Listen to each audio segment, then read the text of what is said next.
오늘 우리가 살고 있는 시대를 가리켜서 산무의 시대라 그럽니다. 이 말은 무관심의 시대요, 무책임의 시대요, 무감동의 시대라 하는 겁니다. 내가 하는 일 외에는 관심을 가질 일도 없고 책임질 일도 없고 감동받을 일도 없다는 거죠. 이런 시대 분위기를 나타내는 가장 보편적인 말이 뭐냐면 난 몰라 또는 내가 알아 그 얘기입니다. 가끔 저희 집사람이 운동 나갈 때 우리 노회 어떤 목사님이 나이가 얼마나 돼? 내가 알아? 그럽니다. 제가 남의 나이까지 제가 기억할 일도 없고요. 내 나이도 지금 가물가물한데 지금 남의 나이 이 67세 되니까 내 나이도 가물가물해요. 76세인지 67세인지. 여러분, 근데 이 말은 정말 모른다는 뜻도 있지만은 사실은 관심이 없다는 뜻이죠. 알고 싶지도 않고 알 필요도 없다는 거예요. 남의 나이 내가 알 필요 뭐 있습니까? 2016년에 있었던 일이고 제가 언젠가 한번 말씀드렸던 사실인데, 대전에서 택시를 타고 두 사람이 가고 있었습니다. 그런데 택시를 운전하시던 이모씨께서 갑자기 급성 심장마비 증세가 나타난 겁니다. 택시기사 이 씨는 의식을 잃었고 차는 앞차를 들이받고 가까스로 멈췄습니다. 운전하시는 이 씨는 의식을 잃은 상태였고 사고를 목격한 사람들이 119에 신고를 했고 구급대원들이 급히 병원으로 옮겼지만 끝내 기사 이 씨는 숨지고 말았습니다. 그런데 택시를 타고 있던 승객 두 사람이요, 그 와중에 트렁크 안에 실렸던 골프채와 가방을 꺼내더니 다른 택시를 타고 가버렸다는 거예요. 그 안에 타고 있던 두 사람이. 일본에 가는 비행 시간이 급해서 급하게 떠날 수밖에 없었다는 거예요. 주변에 사고를 목격한 사람들이 많아서 다른 사람들이 신고할 줄 알았다. 그리고 가버렸다는 거예요. 이 사건은 그야말로 산무시대, 무관심, 무책임, 무감동 시대를 살고 있는 우리들의 모습을 단편적으로 보여주고 있는 사건입니다. 2016년 8월 브라질 리우에서 하계 올림픽이 개최가 됐습니다. 다음 달 7월에 일본에서 작년에 했어야 될 올림픽을 다음 달에 이제 한다고 하는데 하게 될지 어떨지 모르겠습니다만은 여자 5,000m, 이거 굉장히 긴 거리입니다. 육상 경기 예선에서 잘 달리던 뉴질랜드 여자 선수가 갑자기 앞에서 넘어져 버렸습니다. 그래서 바로 뒤에 쫓아오던 미국 선수가 거기에 걸려서 넘어졌어요. 미국 선수와 뉴질랜드 선수 둘이 넘어졌는데 뒤에 따라오다가 걸려 넘어진 미국 선수가 앞에 넘어진 뉴질랜드 선수의 손을 잡으면서 일으켜 세웁니다. 우리가 끝까지 완주해야 되지 않겠느냐? 그리고 이렇게 세워서 뛰려고 하는데 오히려 미국 선수는 너무 심하게 넘어지는 바람에 인대가 끊어진 관계로 다시 트랙에 주저앉고 말았습니다. 이제는 또 뉴질랜드 선수가 곁에서 손을 내밀어 일으켜 세워주시고 두 사람이 힘겹게 결승점에 도착한 후에 두 선수는 서로 얼싸안았습니다. 여러분, 자신을 넘어뜨린 사람에게 다가와 손을 내밀어주는 사람, 4년을 죽기 살기로 꿈꿔오고 훈련해왔던 것이 그 사람 때문에 다 무너졌는데 그 사람에게 다가가서 그를 일으켜주는 사람, 그녀야말로 진정한 올림픽 금메달리스트입니다. 다른 사람 일으켜 세워주는 사람. 성도 여러분, 여러분은 어떤 사람들이십니까? 아마 여러분들 생각에는 모두가 나야말로 다른 사람을 세워주는 사람이지 이렇게 생각하실 겁니다. 그러나 여러분, 그렇지 않습니다. 저도 늘 회개하고 늘 생각하는 거예요. 나 때문에 상처받고 나 때문에 삶의 의욕까지 상실했던 사람들이 의외로 많을 수 있다는 거예요. 내가 무심코 던진 말 한마디, 아무 생각 없이 했던 행동, 지극히 당연하다고 생각해서 다른 사람을 판단했던 일들이 얼마나 많은 사람들에게 잊을 수 없는 상처를 남겨주었고 넘어지게 만들었는지 알 수가 없습니다. 오늘 본문에 나오는 바나바라고 하는 인물처럼 이 시간 우리 자신들을 돌아보면서 사람을 세워주는 사람으로 온전히 변화되기를 소망합니다. 본문 26절 보세요. 사울이 예루살렘에 가서 제자들을 사귀고자 하나 다 두려워하여 그가 제자됨을 믿지 아니하니라고 말씀하고 있습니다. 여기서 나오는 사울이라고 하는 인물이 사도 바울을 말합니다. 사울은 히브리식 이름이고요, 바울은 헬라식 이름입니다. 같은 사람이에요. 사울은 본래 예수 믿는 사람을 박해하던 사람이죠. 그 사람이 예수 믿는 사람을 잡아오려고 다메섹으로 가다가 부활하신 예수님을 만나게 됩니다. 그래서 변화돼서 이제는 자신이 만났던 예수님을 증거하는 사람이 됩니다. 문제는 이 사울의 변화를 다른 사람들이 믿어주지 않는다는 거예요. 모두들 사울을 적자라고 생각합니다. 예수 믿는 척, 그래서 예수 믿는 사람들에게 접근을 해서 모두 잡아가려고 한다고 생각을 한 거죠. 안 믿어주는 겁니다. 여러분, 사람 안 믿어주면 그거 얼마나 답답해요, 여러분. 우리 옛날 어른들이 무슨 버선 속처럼 훅 뒤집어서 보여줄 수도 없고 이 속마음을 안 믿어주는 사람을 향해서. 예? 남편이 이 일이 있어서 늦게 들어왔는데 어디 갔다 왔냐고 마누라가 바가지를 빡빡 긁으면 그런 소리 하는 거예요. 이 속을 확 뒤집어서 좀 보여줬으면 좋겠는데. 바로 이때, 이 어려울 때 바나바가 나선 겁니다. 27절 보십시오. 바나바가 데리고 사도들에게 가서 그가 길에서 어떻게 주를 보았는지와 주께서 그에게 말씀하신 일과 다메섹에서 그가 어떻게 예수의 이름으로 담대히 말하였는지를 전하니라고 말씀하고 있습니다. 여러분,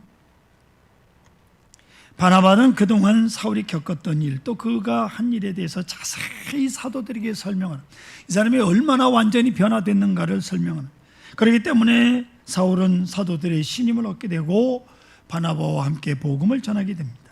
이처럼 바나바는 다른 사람을 세워주는 사람이에요. 그 어려운 일입니다. 다른 사람을 변명해주고 변호해주는 일이 이게 보통 어려운 일이 아니에요. 오늘 우리는 이 바나바라는 사람에 대해서 좀 더 생각해 보려고 합니다. 어떤 사람인지, 어떻게 다른 사람을 세워주는 일을 하게 됐는지를 살펴보려고 합니다. 첫째로, 바나바는 인생의 목표가 분명한 사람이었습니다. 여러분, 다른 사람을 세워주기 위해서는 먼저 자신이 바로 서 있어야 됩니다. 내가 흔들리거나 다른 사람에게 신임을 받지 못하는 사람은 다른 사람을 세워줄 수가 없어요. 바나바는 자신이 먼저 바로 서 있었던 사람입니다. 인생의 목표가 분명하고 신앙의 덕이 있는 인물이에요. 여러분, 안디옥 지방에서 이방인들을 예수를 믿기 시작했다는 소문이 들려왔습니다. 거기 빌립이 가서 복음을 전했기 때문에 예루살렘 교회가 이거 그냥 내버려 두서는 안 되겠다. 그래서 바나바를 안디옥 선교사로 사도들이 파송을 합니다. 한번 내려가 보십시오. 그런데 실상 바나바는요, 사도는 아닙니다. 요즘 말로 말하면 목사가 아니에요. 평신도입니다. 그러지만 예루살렘 초대교회의 지도자입니다. 장로님이셨는지도 모르겠어요. 모든 사람이 그를 존경하고 따랐던 사람 바나바입니다. 사도행전 11장 24절, 오늘 여러분 주보에 오늘의 말씀으로 넣어드린 말씀입니다. 아주 중요한 말씀이에요. 소리내서 읽겠습니다. 바나바는 착한 사람이요 성령과 믿음이 충만한 사람이라 이에 큰 무리가 주께 더하여 지더라. 아멘. 초대교회 성도들이 바나바를 안디옥의 선교사 파송을 반대했어요. 왜? 초대교회에 없어서는 안 될 인물이죠. 착한 사람이고 성령과 믿음이 충만한 사람이에요. 그러나 바나바는 기쁨으로 순종합니다. 예루살렘 교회 정든 성도들을 뒤로하고 이방 땅인 안디옥을 향해 출발합니다. 그리고 시간이 흘러 안디옥 교회는 바나바의 열심 있는 가르침으로 점점 성장해 갑니다. 교회가 부흥합니다. 어느 정도 교회가 안정되어 갔습니다. 그런데 이제는 교회가 안정되어 갈 때쯤 또다시 일이 생깁니다. 사도행전 13장 2절에 보니까 주를 섬겨 금식할 때에 성령이 이르시되 내가 불러 시키는 일을 위하여 바나바와 사울을 따로 세우라 하시니 이렇게 말씀합니다. 성령께서 바나바와 사울을 선교사로 파송하라는 거예요. 어디 목적지가 정해진 게 아닙니다. 이제는 정처 없이 이것저것 다니면서 또 돌아다니면서 선교를 해야 되는 그런 부르심이에요. 바나바 입장에선 사실 억울할 수 있지 않습니까? 예루살렘에서 존경받던 종교 지도자로 있다가 이방 땅인 안디옥에 보내진 것도 사실 마음에 안 드는데 안디옥에서 열심히 수고를 하며 교회를 성장시켜 놓았어요. 그런데 이번엔 다시 정처 없이 발걸음을 옮기라는 거예요. 여기저기 다니면서 복음을 전하라는 거예요. 바나바 입장에서는 왜 나만 이런 고생을 시키느냐 하느냐 라고 항의할 수도 있어요. 나는 안 갈 테니 사도들 당신들 가시오.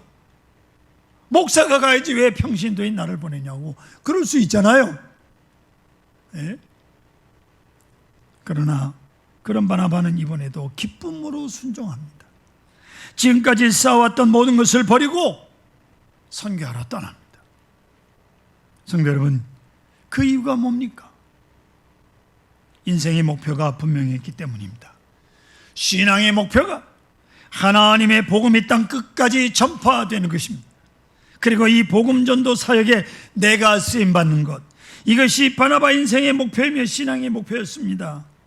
그러니 이 목표를 이루기 위해 어떤 일도, 어떤 어려움도, 어떤 환경도 바나바는 기쁨으로 받아들일 수 있었습니다. 사랑하는 성도 여러분, 여러분의 인생의 목표가 무엇입니까? 여러분의 신앙의 목표가 무엇입니까? 그 목표가 여러분이 죽는 그 순간까지 흔들리지 않고 변하지 않는 목표입니까? 그 목표를 이루기 위해서 어떤 어려움도 이겨낼 수 있고 목숨까지 내어놓을 수 있는 그런 목표이냐 그 말이에요. 우리가 예수 믿는 목적은 구원 얻는 것이고 예수 믿는 목표는 예수님을 닮는 건데 정말 예수님을 닮기 위해서 어떤 거라도 감당할 수 있습니까? 이런 목표가 없다면 여러분은 다른 사람을 세워주는 사람이 될 수가 없어요. 내가 항상 흔들리는데 누구를 세울 수 있습니까? 이 시간 하나님께서 여러분의 인생의 목표를 새롭게 해주시기를 간절히 소원합니다. 여러분이 눈을 감을 때 여러분이 인생을 돌아보면서 내 인생이 비록 짧은 인생이지만 비록 내가 세상에서 이름을 날리지도 못하고 풍족하게 살아온 인생도 아니었지만 내 평생 이런 목표를 향해 달려올 수 있어서 행복했노라 이렇게 말할 수 있는 분명한 목표가 있는 인생이 되시기를 소원합니다. 두 번째로 바나바는 헌신의 사람이에요. 오순절 즉 맥주절은 유대인들이 지키는 커다란 3대 명절 중에 하나잖아요. 이때가 되면 온 세계에 흩어져 있는 유대인들이 명절을 지키기 위해서 성전이 있는 예루살렘으로 몰려듭니다. 사도행전 2장을 보시면 사도행전 2장에 오순절날 성령께서 강림하실 때 여러 지역 사람들이 모였는데 사도행전 2장 8절로 11절 앞에 화면 보세요. 우리 각 사람이 난 곳 방언으로 듣게 되니 어찌 됨이냐? 우리는 바데인과 메데인과 엘람인과 또 메소포타미아, 유대와 가파도기아, 본도와 아시아, 부르기아와 밤빌리와 애국과 및 구레네에 가까운 리비아 여러 지방에 사는 사람들과 로마로부터 온 나그네 곧 유대인과 유대계에 도는 사람들과 그레데인과 아라비아인들이라 우리가 다 우리의 각 언어로 하나님의 큰 일 말함을 듣는도다 라고 기록되어 있어요. 그렇습니다. 오순절을 맞이해서 여러 곳에 흩어져 있는 유대인들이 예루살렘으로 몰려왔습니다. 그런데 이때 놀라운 일이 벌어졌어요. 성령께서 강림하시고 그 자리에 모여있던 그 사람들이 전부 각 나라 자기네 나라 말로 방언으로 베드로의 설교를 알아듣고 있는 거예요. 소련 사람이 한국말로 제가 설교하는데 한국말로 알아듣는 거예요. 이게 방언이에요. 베드로가 설교하는데 그 설교가 얼마나 능력이 있었는지 그 자리에서 3,000명이나 회개하고 세례를 받습니다. 주변 세계에 흩어져 있던 다 유대인들이. 자, 이제 문제는 오순절이 끝났으면, 일주일 오순절 기간이 끝났으면 이제 가야 되잖아요. 자기가 살던 곳으로 다 흩어져야 되는데 이 사람들이 은혜 받은 게 너무 흥분하고 감격스러워서 집으로 돌아갈 생각을 안 하고 예루살렘 교회에 그냥 남아 있는 거예요. 가족들이 다 왔는지, 고향에 있는 가족은 굶고 있는지 먹고 있는지도 모르고 말이죠. 그냥 좋아서. 사태가 이렇게 되자 예루살렘 교회에 커다란 걱정거리가 생긴 거예요. 무슨 걱정이겠습니까? 이 수많은 사람들을 먹이고 재우는 일이요. 교회 재정이 바닥이 난 거예요. 더 이상 할래야 할 수가 없어. 그렇다고 교회가 동네 사람들한테 돌아다니면서 구걸할 수도 없잖아요. 이때 바나바가 선뜻 자기의 밭을 팔아서 그 돈을 사도들 앞에 갖다 내놓았어요. 사도행전 4장 37절에 보면 그가 밭이 있음에 팔아 그 값을 가지고 사도들 발 앞에 두니라. 사도들 발 앞에 두었다라고 하는 말은 그 돈이 어떻게 쓰이든지 일체, 팔기 전에는 내 거지만 팔아서 하나님 앞에 드릴 때는 일체 그 일에 대해서 간섭하지 않겠다라고 하는 뜻입니다. 여러분 어떻게 하든지 하나님 앞에 헌금한 것 가지고 그게 어떻게 쓰여지느냐 여러분 간섭하지 마세요. 하나님께 드려지면 그 다음에는 하나님의 일에 쓰여질 거예요. 아멘. 뭐 별 헌금도 안 하면서 자기 돈 헌금한 게 어떻게 쓰여지느냐, 일일이 이거 자기 밭을 팔아서. 이 바나바는 자신의 이름을 드러내지도 않고 자기가 내놓은 돈이라고 간섭하지도 않았다는 거예요. 결국 바나바의 헌신으로 예루살렘 교회는 위기를 넘길 수 있었습니다. 파산 직전에 있던 교회가요. 바나바는 다른 사람을 위해서 자신을 헌신할 줄 아는 사람이에요. 말로만 하는 게 아니에요. 성도 여러분, 다른 사람을 위해서 어떤 헌신을 해보셨어요?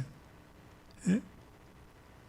여러분의 헌신 때문에 눈물을 흘리며 고맙다고 하는 사람들이 있었습니까? 예? 당신 때문에 내 인생에 새로운 빛이 비추었다, 이런 말을 들은 적이 있으십니까? 일평생 사는 동안에 그런 일이 없다면 여러분은 다른 사람을 세우는 일을 할 수가 없어요. 주일날 자동차로 교회 오실 때 오시는 길에 나이 드신 어른을 모시고 오는 것도 작은 십자가를 지는 일입니다. 혼자만 달랑 룰루랄라 하고 그리고 차 몰고 오지 말아요. 좀 빙 돌아서 어른들 모시고 오면 얼마나 좋아요. 예? 교회 학교 아이들을 태우고 오는 것도 하나님께 주신 사명을 감당하는 거라고요. 왜 하나님께서 여러분에게 건강을 주시고 자동차를 주셨는지 잊어버리시면 안 되는 거예요. 아멘. 그저 당연히 누릴 거라고 생각하고. 헌신이란 사람에게 하는 게 아닙니다. 헌신은 하나님께 하는 거예요. 우리가 하는 헌신이 그게 사람에게 나타나는, 하나님께 하는 헌신이 사람에게 나타나는, 우리가 하나님을 위해서 헌신하는 일이 그렇게 어려운 게 아니잖아요. 누구든 마음만 먹으면 얼마든지 할 수 있는 일이옵시다.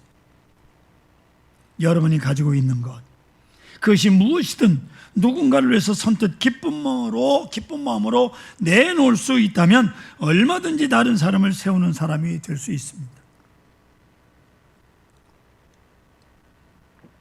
우리 노회 영광교회라고 서대문에 있는데 그 교회 토요일 날 오전 10시부터 12시까지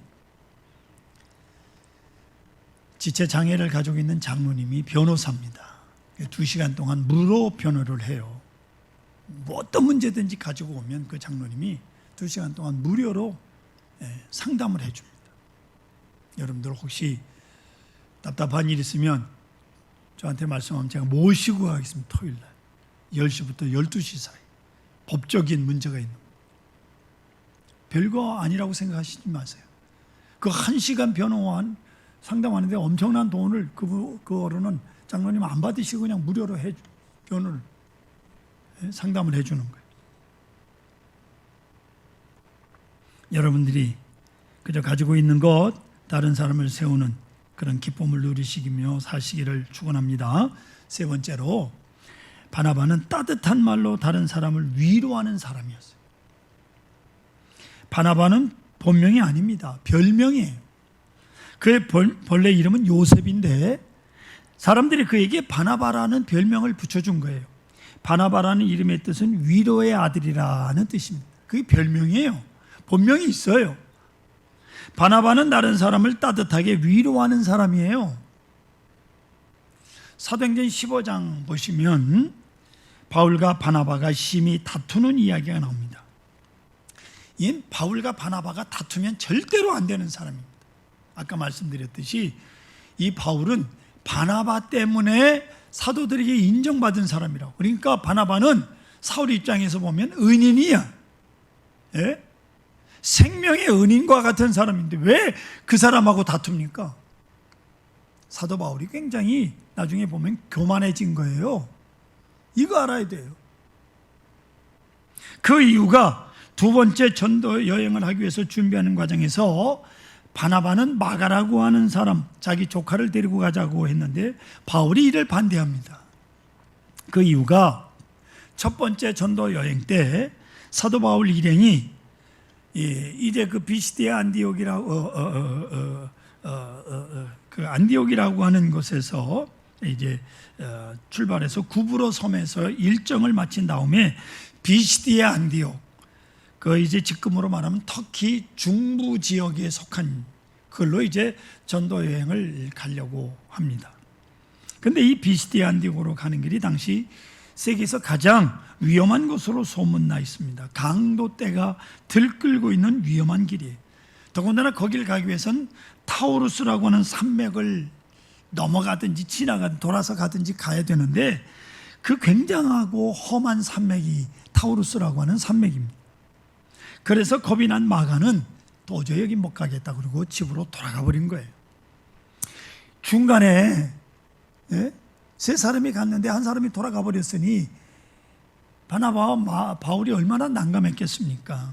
그렇기 때문에 바울은 또다시 마가를 데려갈 수가 없다. 또 갔다가 또 돌아가면 어떡하니 중간에.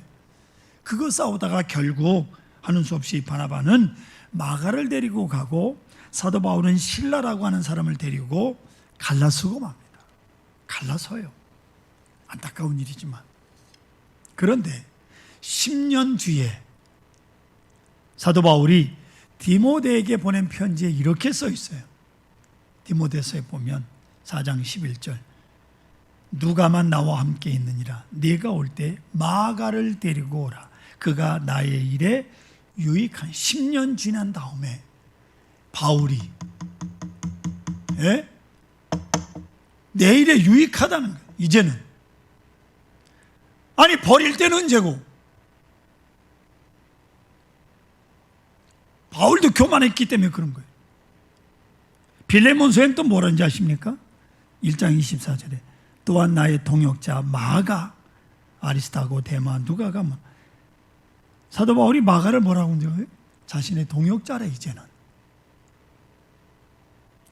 그 동역자 있던 마가가요 끝까지 사도 바울의 곁을 지키다가 사도 바울이 순교하자 이제는 베드로와 함께 베드로를 도와서 사역을 했습니다. 그리고 마가복음을 기록한 다음 순교자 명단에 그림이 올랐습니다.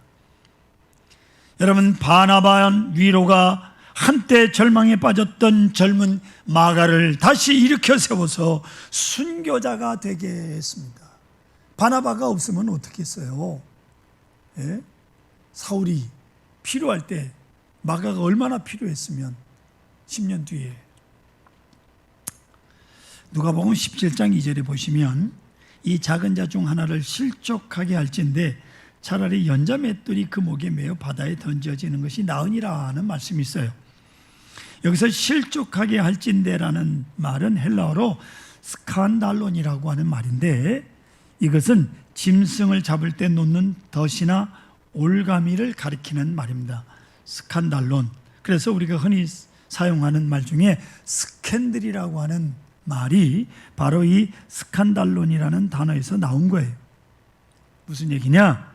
우리가 아무 생각 없이 하는 말이 다른 사람에게 치명적인 올가미가 된다고 하는 거예요.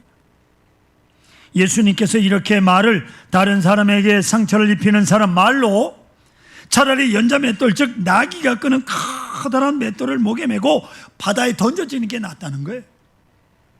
성도 여러분, 과연 우리는 내 입에서 나오는 말이 다른 사람에게 덫이 되고 올가미가 되는 말이 아닌가를 생각해 보십시오.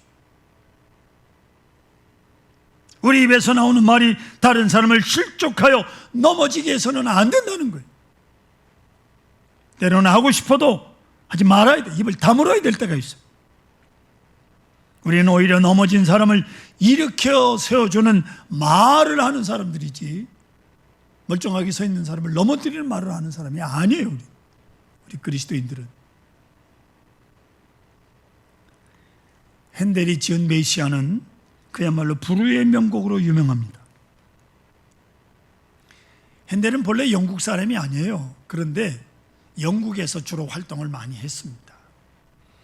근데 그가 이제 어떤 공연을 하려고 하는데, 우리나라 사람도 아닌 핸델이 와가지고 공연하니까 많은 사람들이 막 핸델을 막 이렇게 높이 세우니까 그 공연을 시기했던 사람들이 깡패를 동원해서 핸델이 공연하려고 하는 공연을 뒤집어 엎어버렸어요. 난장판을 만들어버렸어요.